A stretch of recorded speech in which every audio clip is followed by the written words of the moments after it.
ఆంధ్రప్రదేశ్ ప్రభుత్వం 2047 నాటికి ఆంధ్రప్రదేశ్ను తీర్చిదిద్దే దిశలో 10 సూత్రాల ప్రణాళిక వేసుకున్నామంటే అందరికీ తెలిసింది.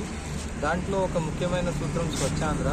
ఈ స్వచ్ఛాంధ్ర కార్యక్రమం కింద మనము ఒక బ్యూటిఫుల్, క్లీన్, నీట్ ఆంధ్రప్రదేశ్ని తయారు చేయాలి. ఇది ప్రభుత్వం, ప్రజలు ఇద్దరు భాగస్వామ్యంతోనే చేసినప్పుడే అది సస్టైనబుల్ అవుతుంది.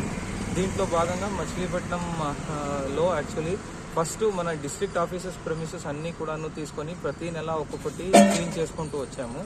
ఇంకా ఈరోజు బయటకు కూడా వచ్చి స్ట్రీట్స్ స్టార్ట్ చేశాము.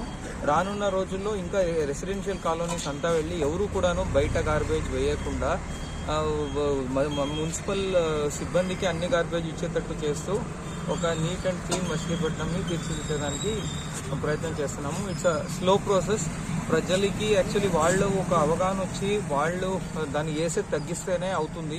దానికే స్లోగా ప్రజలందరిలో కూడా ఈ ప్రోగ్రామ్ తీసుకొని వెళ్ళాలి అనేదే మన జిల్లా యంత్రాంగం ఉద్దేశం. Thank you.